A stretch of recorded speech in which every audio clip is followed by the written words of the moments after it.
Ram Ram everybody, स्वागत है सभी का वेदांता एकेडमी इंदौर में। हम स्टार्ट करते हैं पार्ट 5। पार्ट 5 में हम डिस्कस करने वाले हैं बचे हुए क्वेश्चंस। 9 मई 2023 की इवनिंग शिफ्ट का पेपर हम लोग डिस्कस कर रहे हैं। इसमें 93 क्वेश्चन तक हम कर लिए हैं। अब चलते हैं हम 94th क्वेश्चन पर। यहाँ तक हम डिस्कस कर लिए थे। ये ट्रायंगल वाला क्वेश्चन हमने डिस्कस कर लिया था, ठीक क्वेश्चन था ये। अब चलते हैं हम अगले क्वेश्चन पर। अगले क्वेश्चन में हमसे क्या बोल रहा है, वो बोल रहा है एक व्यक्ति है, हाँ, एमी अपने पुराने बैग को बदलकर एक गुच्ची का बैग लेना चाहती है। स्कीम के अनुसार उसे पुराने बैग के बदले नए बैग पर जो सेलिंग प्राइस बनेगा उस पर 10% डिस्काउंट मिलेगा। साथ में बोला जा रहा है यदि गुच्ची का बैग का क्रय मूल्य दुकानदार ने कितने में खरीदा, 13,540 में खरीदा उसने, और वो 30% प्रॉफिट पर बेचना चाहता है। तो 30% प्रॉफिट के साथ में क्या मिल जाएगा, सेलिंग प्राइस। सेलिंग प्राइस क्या मिल जाएगा, सेलिंग प्राइस हमें मिल जाएगा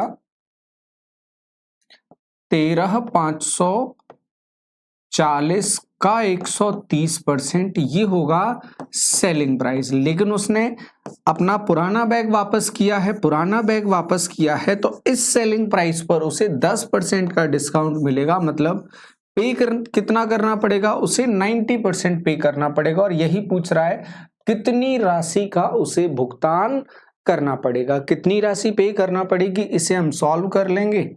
3 जीरो हम काट देंगे, 4 जीरो नहीं, 3 जीरो कट जाएंगे इसमें, 1 2 3, और इसको गुणा कर देंगे। गुणा करके हमें क्या मिल जाएगा, गुणा करोगे आप, मिल जाएगा 15,881.8, 15,881.8, ये हमें मिल जाएगा। सिर्फ गुणा करना है और नीचे 10 बचेगा तो एक अंक बाद उसको दशमलव लगा देना है, या इसको चारों जीरो काट दिए हैं तो काट दिए तो 1.3 लिख देते हैं इसको।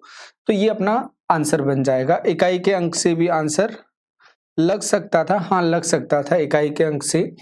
4 तिये 12, 12 से बन जाएगा 2, 9 दूनी 18 का इकाई का अंक बन जाएगा 8। और ऑप्शन हम देखते, सिर्फ एक में इकाई का अंक में 8 दे रहा था, वो हमारा आंसर हो जाता। ये 81 नहीं 41 आ जाता। 15,800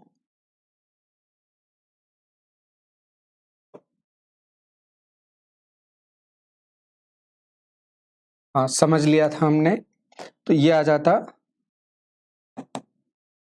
15,841.8। सॉल्यूशन हम डिस्कस कर ही लिए हैं, आप लोग पीछे जाकर उसे पॉज करके कॉपी कर लेना यदि आपको करना हो तो। अब चलते हैं हम अगले क्वेश्चन पर। अगला क्वेश्चन हमसे क्या बोला है, निम्नलिखित में से कौन सा एक स्थिर बहुपद है। कांस्टेंट पॉलिनोमियल पूछ रहा है हमसे। कांस्टेंट पॉलिनोमियल जिसमें चर नहीं होगा वो कांस्टेंट पॉलिनोमियल होगा, बहुपद होगा। इसमें क्या दिख रहा है, 8 दिख रहा है हमें। तो 8 में कोई भी जो वेरिएबल वैल्यू है जो चेंज होती है, जैसे x चेंज होता है, y चेंज होता है, वैसा कुछ है नहीं। तो अचर बहुपद हमें देखना होगा। तो कौन सा हो जाएगा, स्थिर या अचर बहुपद।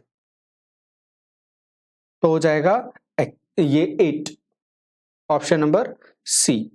अगले क्वेश्चन की तरफ हम चलें।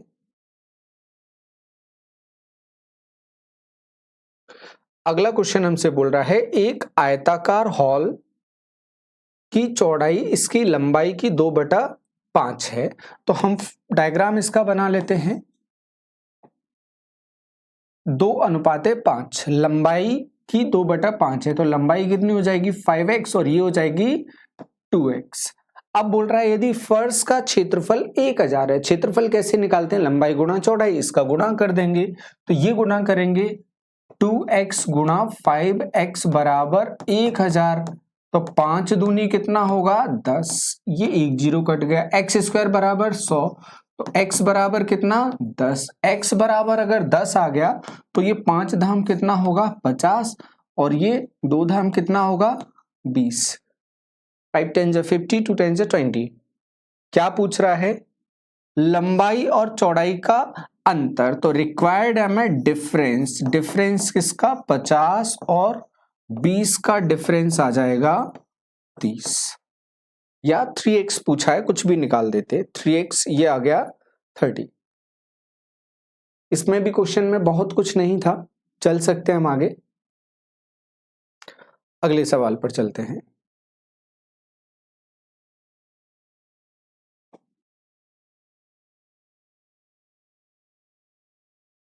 बहुपद 9x minus 3x square minus 5x square plus 4x to the power 7 की घात कितनी है। जो मैक्सिमम पावर होती है वो घात होती है। यहाँ मैक्सिमम पावर क्या दिख रहा है हमें, 7, तो 7 हमारा आंसर बन जाएगा 7। और 7 किस में दिख रहा है, ऑप्शन नंबर सी में हमें 7 दिख रहा है, ये आंसर बन जाएगा। इजी क्वेश्चन था। हाँ, इसके सॉल्यूशंस पूछे हैं तो ये हमें क्वेश्चन करना पड़ेगा, इसको ब्रेक करना है। Y square plus 7y plus 10 के शून्य क्या हैं, इसके जीरोस पूछे हैं, तो जीरोस के लिए हमें इसे ब्रेक करना पड़ेगा। और ब्रेक करके दिख रहा है 7 को ऐसे तोड़ दो, गुणा करके क्या आ जाए, 10 आ जाए गुणा करके, और जोड़ घटा के कितना आ जाए, 7, गुणा करके 10 आ जाए। 10 के फैक्टर्स क्या होते हैं, 2 फैक्टर आप लोग जानते हो 10 का, 2 गुणा 5 और 1 गुणा 10। तो किससे काम बन रहा है, 2 गुणा 5, 5 और 2 कितना होता है 7। तो सीधा सीधा इसका सॉल्यूशन बनेगा y square plus 5x plus 2x plus 10 is equal to 0 से। ये हो जाएगा y प्लस 5 और y प्लस 2, ये शून्यक है, या तो ये 0 होगा या ये 0 होगा।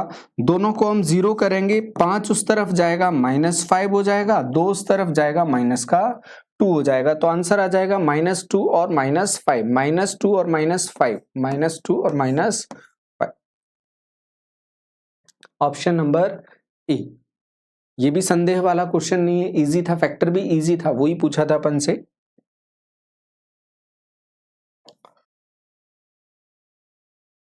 अब ये प्योरली कैलकुलेशन वाला क्वेश्चन है, तो हम बस इसमें आंकड़ा लिख के बता देंगे, आपको लिख देंगे, बाकी सॉल्व आपको ही करना पड़ेगा। और कई बार जब हम लाइव करवाते हैं, हम कैलकुलेटिव क्वेश्चन देते हैं, तो आप लोगों की एंड से क्वेश्चंस आते हैं, सर इतने कैलकुलेटिव क्वेश्चंस आएंगे क्या। हम आपको बता दें, ये जब हम सॉल्व करेंगे तो इसमें अभी हम देखने वाले हैं कैलकुलेशन क्या होता है। यहाँ बोल रहा है 100 मीटर, 150 मीटर और 200 मीटर भुजाओं वाले त्रिभुजाकार पार्क को समतल करने के लिए यदि जो लागत है वो 20.5 पर मीटर स्क्वायर के हिसाब से लग रही है। इसमें जो हिडन पार्ट है वो हम बता देते हैं, 20.5 मीटर रुपीस पर मीटर स्क्वायर के हिसाब से खर्चा आ रहा है। तो टोटल खर्चा वो पूछ रहा है, ये हम दिखा भी देते हैं आप लोगों को।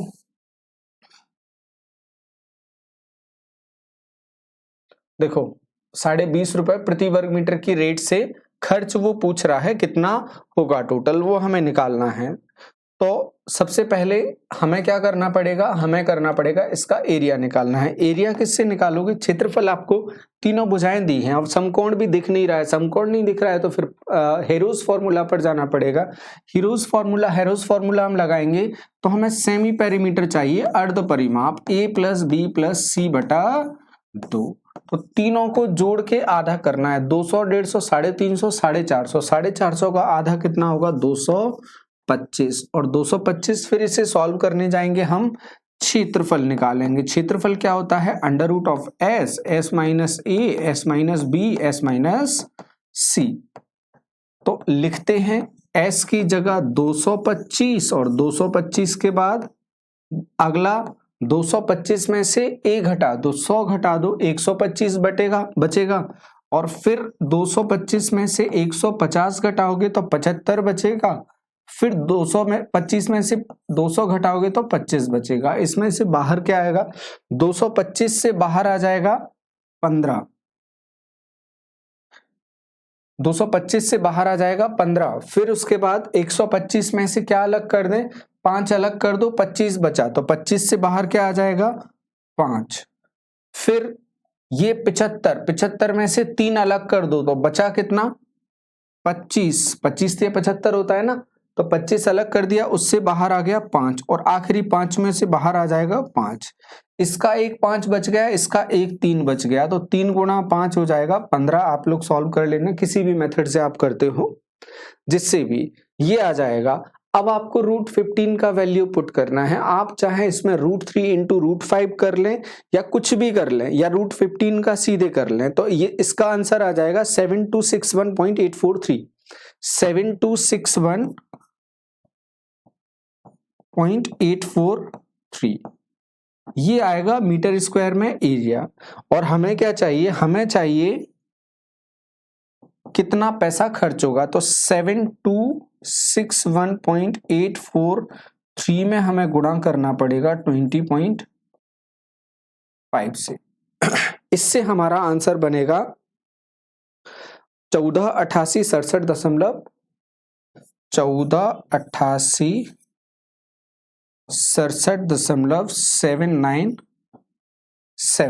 ये इतने रुपीस में ये आंसर आ जाएगा।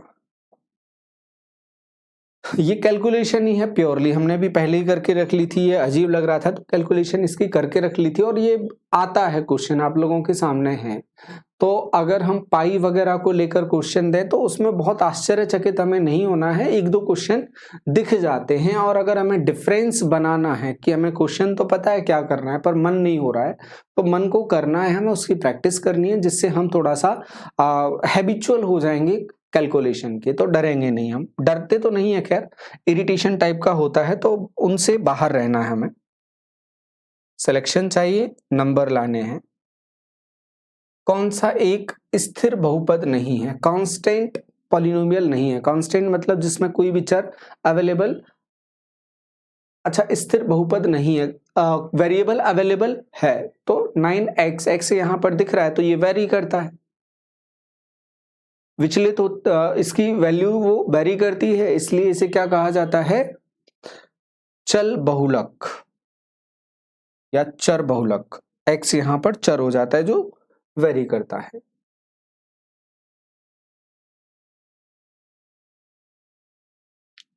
ये बड़ा सा क्वेश्चन दे दिया, एक्चुअली में कुछ भी नहीं है, ये रीजनिंग का क्वेश्चन है, मैथमेटिकल रीजनिंग इसको कहा जाएगा, या फिर हम बोल रहे हैं यूनिट 1 का क्वेश्चन है, संख्या पर आधारित प्रश्न। वो हमसे बोल रहा है 5 अंक का एक नंबर है, 5 डिजिट्स का एक नंबर है, तो हम 5 प्लेसेस बना लेते हैं और वो जो एग्जैक्ट देगा वो अपन लिख लेते हैं। वो बोल रहा है 5 अंकों की एक संख्या में 10,000, ये 10,000 होगा, ये 1000 होगा, ये सैकड़ा होगा, ये दहाई होगा, वो इकाई होगा। ये क्लियर है आप लोगों को। अब बोल रहा है वो 10,000 और 1000 के अंक का योग 12 है, इन दोनों को मिला के 12 है, ठीक है, प्लस करके दहाई के अंक का अंक, दहाई के अंक का अंक 1 है, यहां पर यूनिट आएगा, इकाई दहाई।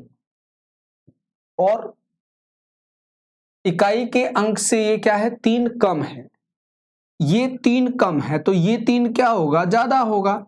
इधर से कम बोल रहे हैं तो ये ज्यादा होगा, तो कितना हो जाएगा, 4 से 3 कम होगा सैकड़े का अंक, और इकाई के अंक से 3 कम होगा सैकड़े का अंक इकाई के अंक का दोगुना है। इकाई दहाई सैकड़ा, सैकड़े का अंक के बारे में क्या बोल रहा है, 100 के बारे में क्या बोल रहा है, वो डबल है यूनिट डिजिट का, तो 4 का डबल कितना हो जाएगा, 8, ठीक है।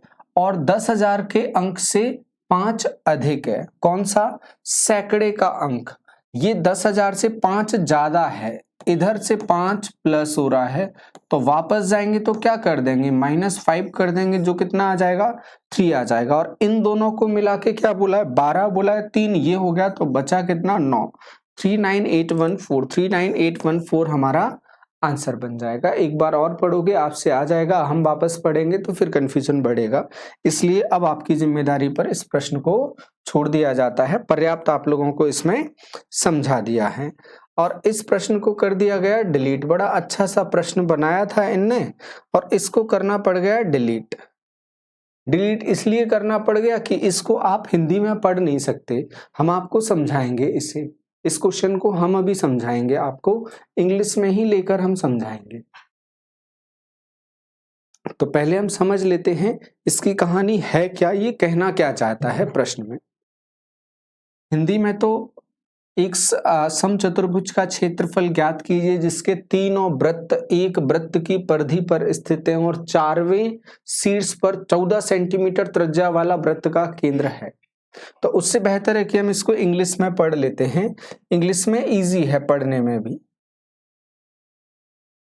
और इंग्लिश में ही अपन इसको बना देते हैं, कर लेते हैं, सॉल्व कर लेते हैं।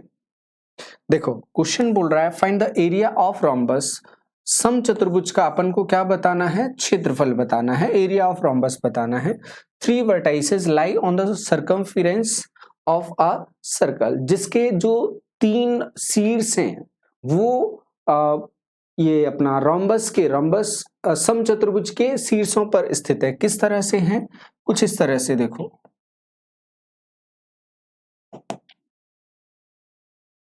ऐसा कुछ है रोम्बस, चारों भुजाएं बराबर होती हैं, ऐसा कुछ है।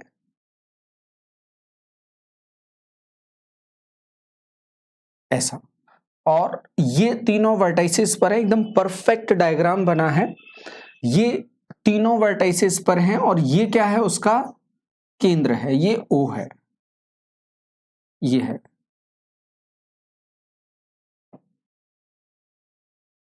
ये स्थिति है।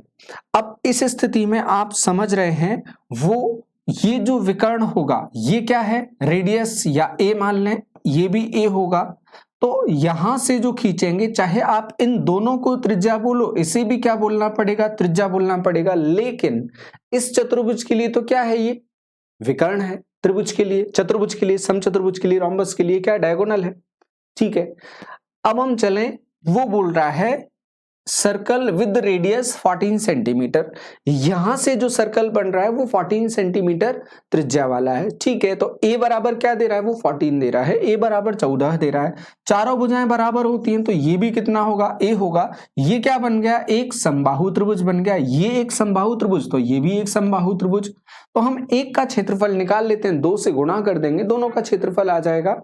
बस इतना सा ये क्वेश्चन था, इतना समझने का क्वेश्चन था। कोशिश अच्छी थी, लेकिन गूगल ट्रांसलेट के चक्कर में वो पूरा चला ही गया। जैसे यूपीएससी में विवाद होते रहता है गूगल ट्रांसलेट को लेकर, ये क्वेश्चन आपका गूगल ट्रांसलेट किया गया और जिसका इसका ओरिजिन इंग्लिश में है, जहां से भी ये कॉपी किया होगा क्वेश्चन, ये इंग्लिश में है, या डेवलप भी किया है तो भी इंग्लिश में डेवलप किया है।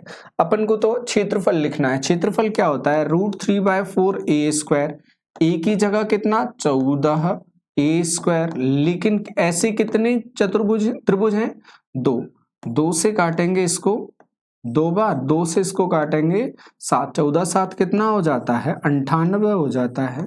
98√3 मीटर स्क्वायर, सेंटीमीटर स्क्वायर जो भी हो, 98√3 सेंटीमीटर स्क्वायर, ये अपना आंसर दे रहा था। ठीक ठाक क्वेश्चन था, पर जो नियति को मंजूर होता है वही होता है।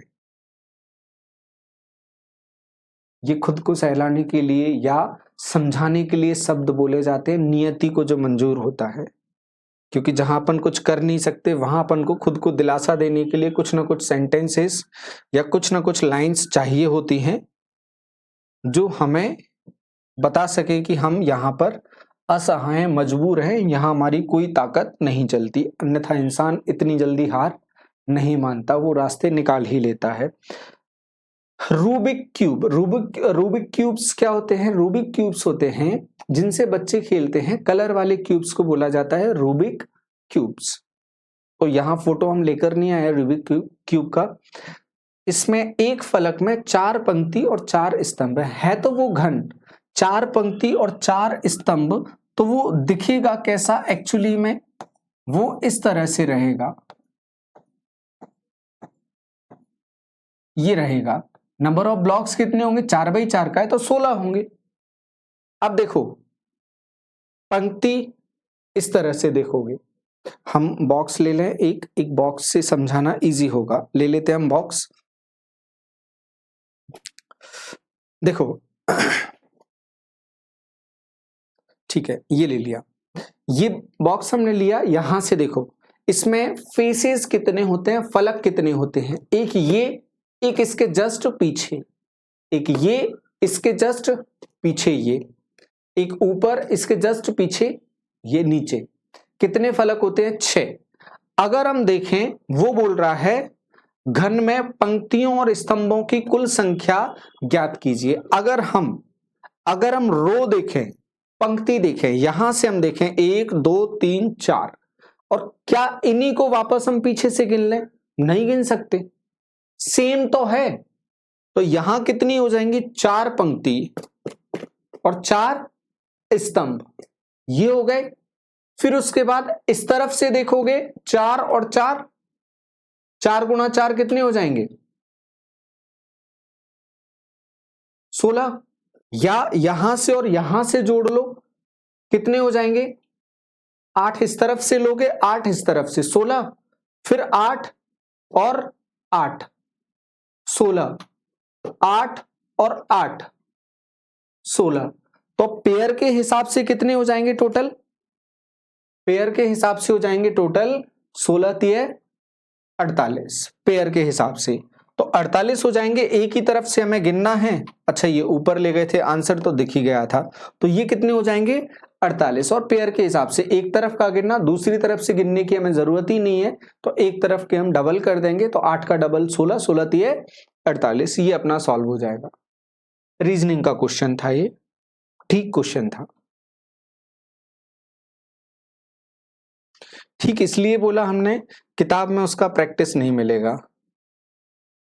25 वर्ष बाद एक व्यक्ति की आयु 20 वर्ष पहले की उसकी आयु की 4 गुनी थी।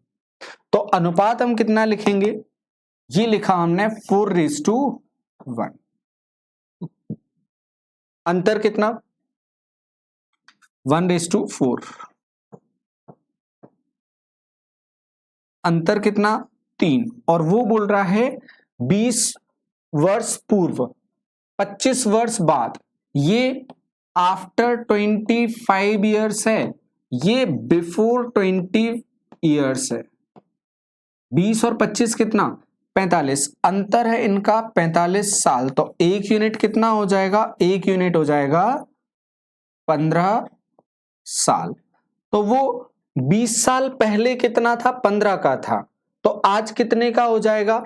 20 साल पहले अगर 15 का था, तो आज 20 साल उसका बढ़ जाएगा। 20 और 15 कितना हो जाएगा? 35, 35।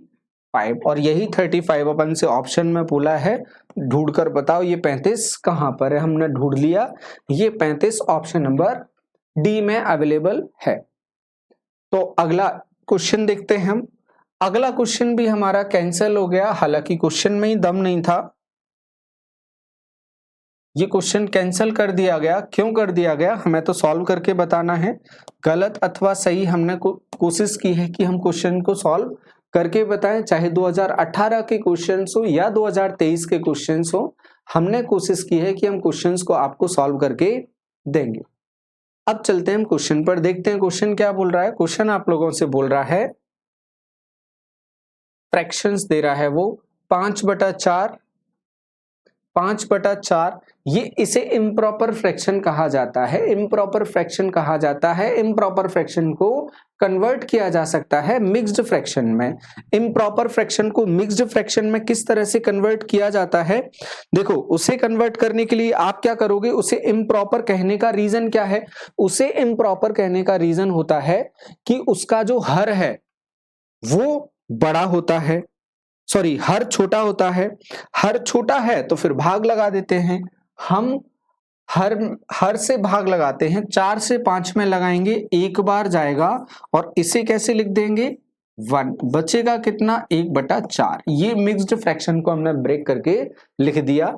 1/4 को इस तरह से लिखा जाता है 1/4, इस तरह से लिखा जाता है। 24/4 सभी को जोड़ना है 6। 45/3 15, 6/3 2, 15 और 2 17 और 6 23 और 1 24। 24 मिक्स्ड फ्रैक्शन के फॉर्म में लिखना है। 24 1/4।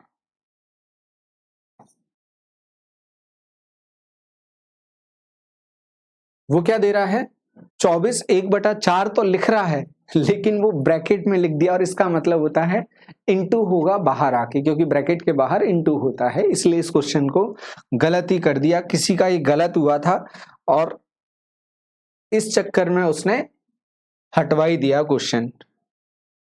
ये देखो किसी ने 19/4 लगाया था सॉल्व करके इस क्वेश्चन को, ईगो हर्ट हो गया उसका। वैसे सॉल्व करके तो नहीं लगाया होगा, ये तौहीन है, टाइम नहीं मिला होगा तो जल्दी जल्दी में लगा दिया होगा, कौन सॉल्व करे। ये देखो कितना टफ क्वेश्चन आप लोगों से पूछा है, कितना मैथ्स यूज करना पड़ेगा। एक्स स्क्वायर का गुणांक, एक्स स्क्वायर के साथ में क्या है 3 प्लस एक्स स्क्वायर का गुणांक 2 का योग 5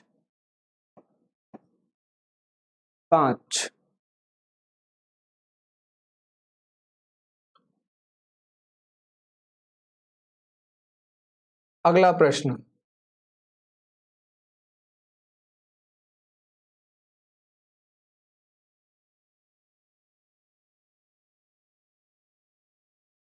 वो क्वेश्चन पूछ रहा है अपन से, दो लड़कों की वर्तमान आयु का अनुपात 5:6। अच्छी बात है, वर्तमान से शुरू कर रहा है, 5:6, 5:6। क्यों हो रहा है ये?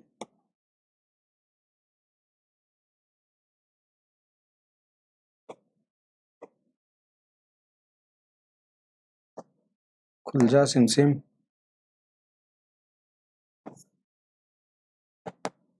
हाँ, वर्तमान अनुपात 5:6 है।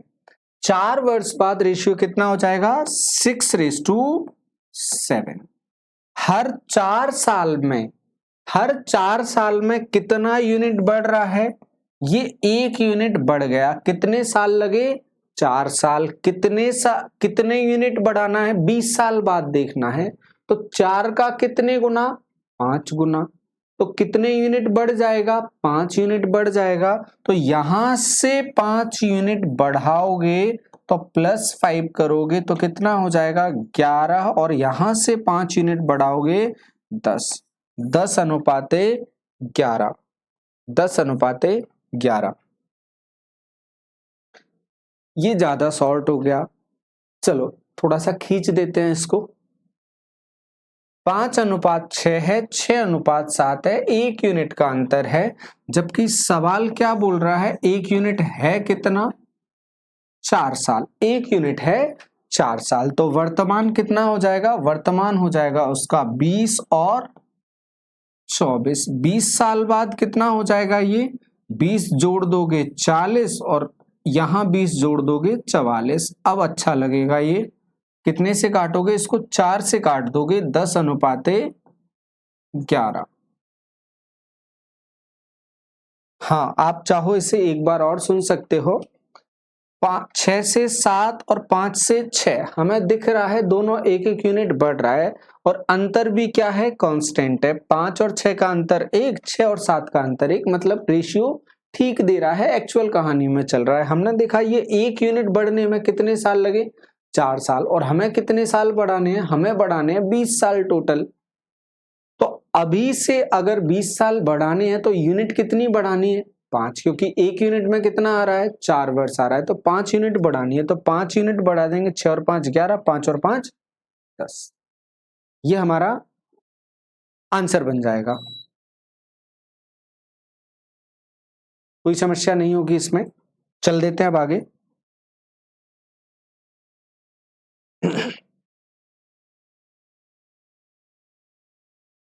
एक समबाहु त्रिभुज का क्षेत्रफल क्या है यदि मैदान की भुजा 9 मीटर है?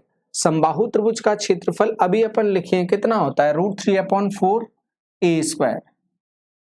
√3/4 a स्क्वायर। √3/4 a स्क्वायर की जगह कितना? 9 गुणा 9, 9 नाम 81। 81 में भाग लगाओगे 4 से 20 बार तो पूरा जाएगा, बचेगा 1, उसे लिखा जाएगा 0.25। बस इतना सा क्वेश्चन पूछा था आप लोगों से। सेम फॉर्मूले पर पीछे हमने क्वेश्चन किया है, आज ही की डेट में किया है, और ये एक्चुअल पेपर है, तो इतने करीब करीब फॉर्मूला रिपीट हो रहे हैं, तो ये मानकर चल सकते हैं पेपर बहुत टफ नहीं था। देखो, और क्यों कह सकते हैं बहुत टफ नहीं था? ऐसा क्वेश्चन आया और वो बोल रहा है कि x की जगह -1 लिख दो। -1 लिखोगे तो ये क्या हो जाएगा? 1 हो जाएगा, ये हो जाएगा 1, और -1 लिखेंगे तो ये हो जाएगा प्लस का 7। आंसर आ गया 8, और ये क्वेश्चन पूछा गया था, तो आंसर आ जाएगा इसका ऑप्शन नंबर ए, 8। कोई समस्या कहीं से भी नहीं आप लोगों को?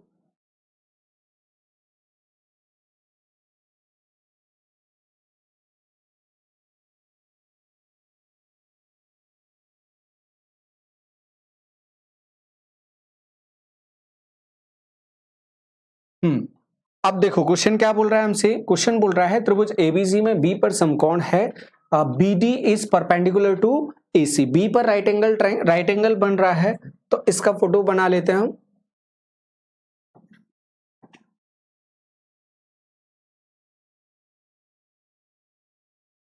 ये बी पर राइट एंगल बन रहा है, ये बना लिया हमने बी पर राइट एंगल, और ये दे दिया नाम ए और सी। वो बोल रहा है बीडी परपेंडिकुलर टू एसी, ये परपेंडिकुलर खींच दिया, ये परपेंडिकुलर खींचा, ये हो गया बी से डी। फिर उसके बाद बोल रहा है ए से डी 5 और डी से सी 4, तो बी से डी की लंबाई बतानी है, ये बतानी है हमें। अब इसका रिलेशन बेसिक प्रॉपर्टीज में सिमिलैरिटी से अगर हम जाएंगे, इन दोनों की सिमिलैरिटी से जाएंगे, तो हमें क्या मिलेगा? हमें मिलेगा B D square is equal to A D into D C. पूरी ज्योमेट्री पर हम लेके नहीं जा रहे हैं, थ्योरम पर प्रूव करने पर रिजल्ट एज अ रिजल्ट इसे याद रखा जाता है, क्योंकि नंबर ऑफ क्वेश्चंस पूछे जाते हैं। तो B D square, B D हमसे पूछा जा रहा है, तो बी डी स्क्वायर को छोड़ देते हैं। ए डी की जगह 5 है और इसकी जगह 4 है, स्क्वायर रूट लेंगे, वर्गमूल लेंगे, तो 4 में से 2 बाहर आ जाएगा, 5 अंदर फंसा रह जाएगा, आंसर हो जाएगा ये 2⁵ ये आंसर हो जाएगा अपना। उम्मीद है आप लोगों को ये भी बहुत अच्छे से समझ आ गया, कोई प्रॉब्लम इसमें नहीं हुई है। अगर इसमें कोई प्रॉब्लम नहीं हुई है तो फिर अगले सवाल पर चल सकते हैं। या तो वो एडवांस पे जा रहा है या फिर वो एज पर जा रहा है, दो ही तरफ वो जा रहा है जनरल क्वेश्चंस में। ये देखो, इसका आंसर तो वैसे ही हाइड है, कोई जरूरत नहीं है। 10 मीटर चौड़ी रोड 200 बाई 180 मीटर वाले आयताकार बगीचे में बाहर की तरफ है, तो रोड का क्षेत्रफल पूछ रहा है। देखो कितना सड़ा सा सिंपल सा क्वेश्चन पूछ लिया आप लोगों से, तौहीन है आपकी ये।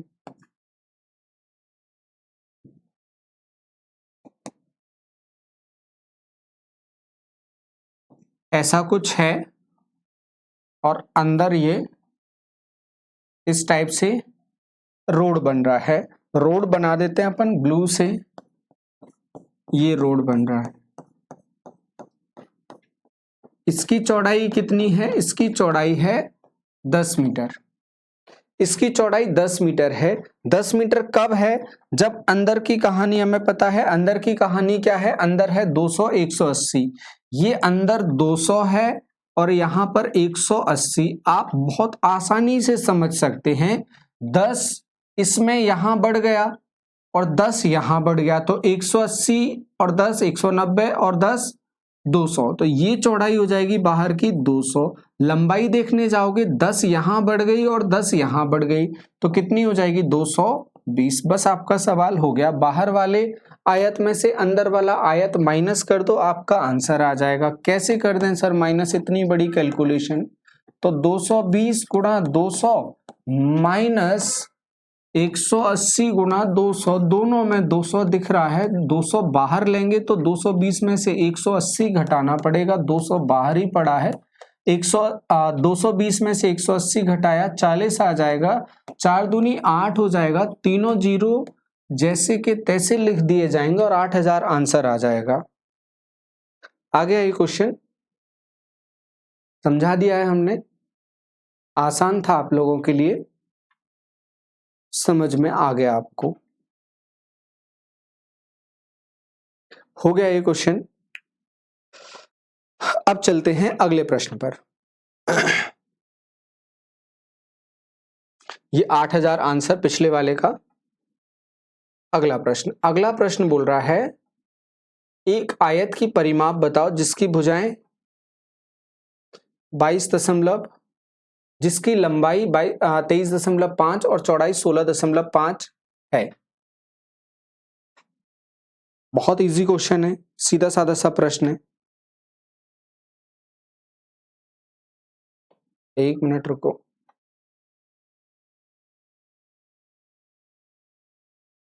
हाँ 112 ही है, ठीक है। एक आयत का परिमाप बताना है, बाउंड्री बतानी है, जोड़ के डबल करना है। बाउंड्री बतानी, जोड़ के डबल करना है, लिख देते हैं। क्या होती है बाउंड्री इसकी? 2 of L plus B. 2 L कितना? 23.5 और ये 16.5। अंदर जोड़ोगे कितना हो जाएगा? 40 और 40 दूनी कितना होता है? 80। पिछले क्वेश्चन का आंसर था 8000 और इसका आ गया 80। देखो ये 8000 था, ये आ गया 80। समझ में आ गया आप लोगों को? कैचिंग पावर आपकी जबरदस्त है, बहुत जल्दी कैच करते हो आप। क्वेश्चन हम स्टार्ट करते हैं, आपको सॉल्यूशन आ जाता होगा देख कर ही, क्योंकि हिंट मिल जाती है ना थोड़ा सा। स्कूल में यही तो होता था ना कि टीचर बस आंसर की पहली लाइन बता दे, उसके बाद आप पूरा आंसर बोल दो और पिटाई से बच जाओ। चाहे किसी भी तरह से स्टार्टिंग की 1-2 वर्ड मिल जाए, बस काम हो जाएगा। विवेक ने अपनी पुत्री से कहा तुम्हारे जन्म के समय मेरी आयु, अब पहले तो पुत्री की आयु, डॉटर की एज अपन को कुछ भी लिखना है तो अपन बोल देते हैं डॉटर आज कितने की है? X की है डॉटर आज। तो फादर के बारे में क्या बोला जा रहा है? तुम्हारे जन्म के समय, मतलब X साल पहले की बात कर रहा है। मेरी आयु तुम्हारी वर्तमान आयु से 15 वर्ष ज्यादा थी, मतलब बेटी का जन्म जब हुआ था तो अभी कितनी है उसकी? X, इससे 15 ज्यादा, मतलब X प्लस कितनी थी? 15 थी। कब? जन्म के समय। तो ये जन्म के समय है। अगर आज पर आना है तो X साल की बेटी होगी तो X ये भी बढ़ गया होगा, ये वो बता रहा है। वो बोल रहा है यदि विवेक की वर्तमान आयु 35 है और इसको बोल रहा है वो कितनी है? 35 है। तो ये 15 यहां जाके घटेगा तो 20 बचेगा। 2X, 2 से भाग लगाओगे तो X बराबर क्या आ जाएगा? 10। X बराबर 10 आ जाएगा। 5 वर्ष बाद उसकी पुत्री की आयु क्या होगी? आज कितनी है? 5। तो रिक्वायर्ड क्या हो जाएगी? 10 प्लस 5। हमसे पहले आपका आंसर आ जाता है 15, ऑप्शन नंबर ए। ये भी समझा दिया। हम पहुंच गए हैं क्वेश्चन नंबर 113 पर। अब बचते हैं हमारे 114 से 133 प्रश्न, मतलब आखिरी 20 प्रश्न जो हम नेक्स्ट और लास्ट पार्ट में शामिल करेंगे। तब तक के लिए सभी को धन्यवाद। राम राम सभी को।